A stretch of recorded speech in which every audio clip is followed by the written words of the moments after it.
Agang ka-birthday. Wow, sweet naman. Wow. Mag-thank you ka naman. Hindi pa mag-thank you. Ayan, naman. Ayan. Tapos meron dito sa loob niya. Tapos meron siyang happy birthday bebe. Lalab ibon ko. 11, 12, 13. Hello mga kitsay. So ayan, habang nag-unpack nga ako ng bigay nila na regalo sa akin kasi medyo malapit-lapit na pala. Tapos, actually, advance gift lang sa akin to. So, yan boxing ko sana. Nagulat ako. Hindi sana talaga ako mag-video. Ito yung mga bigay nila, puro bag. So, ayan, palagay dyan. Nagulat ako sa bigay ni Inday Ibon. Ito yung bigay niya, yung video niya na binigay sa akin itong bag na to.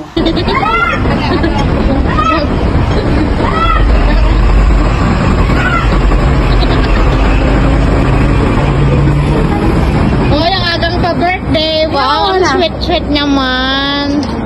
Wow. Ayoko tanggihan. Ayoko tanggihan. Mag-thank you ka naman. Hindi pa mag-thank you. Sana all. So, ayan mga kitsay, papakita ko sa inyo. Hindi ko alam, mayaman pala tong Inday na to. Bakit pa siya nagkatulong? Hindi ko maintindihan, no? Wait lang, papakita ko sa inyo.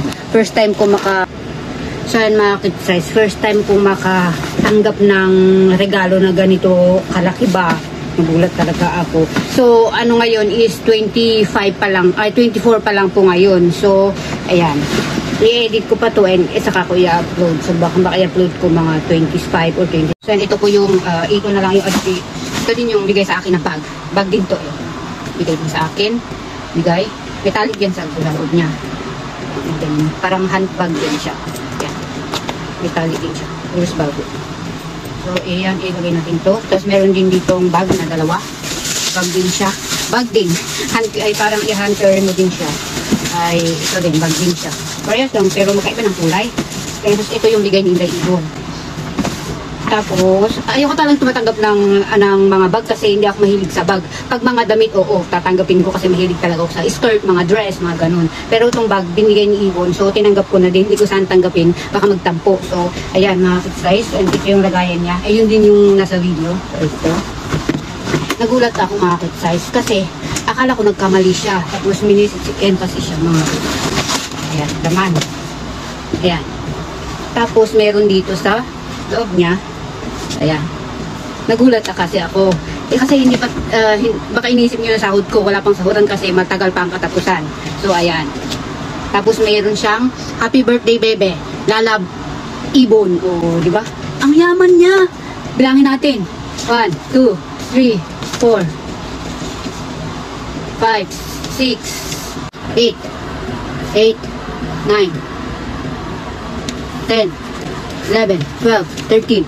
Hindi ko alam kung nananaginip ba si Inday Ibon or sahod niya na buo tapos binigay niya sa akin. Alam niya naman nakakagaling niya sa Pilipinas. Hindi ko alam kung saan niya galing to or ito pampanlibre ko yata sa kanila sa birthday ko. Matagal pa yung birthday ko sa ano pa.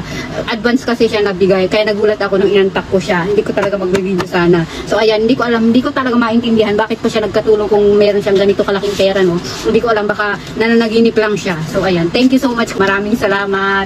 So ayan, first time ko nakatanggap ng ganitong regalo. Ang laki. Kano na yun sa Pilipinas? 12.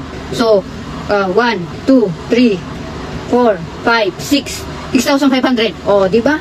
Pak! Saan ka pa? Isang sahuran na yun ah. Malapit na isang sahuran ko na yun. Pero ilagay ko dito. Maraming salamat sa nagbigay nito. Inday Ibon, love you. Mwah! Balik ko dito para sa birthday ko, panlibre ko sa kanila. Panlibre? Balik ko na lang dito. Kaya, igamitin ko na din tong bag na to kapag lumabas kami, o, diba? Pak! Swerte pala tong bag na to eh. Okay na, kahit araw-araw na regaluhan nyo ako ng bag, basta may laman, okay na ka sa akin yun. Kaya palitan ko na yung bag ko. Kaya nga mga kitsay, sana all may kaibigan na mayaman, no? So, ayan, hanggang dito na mga kitsay.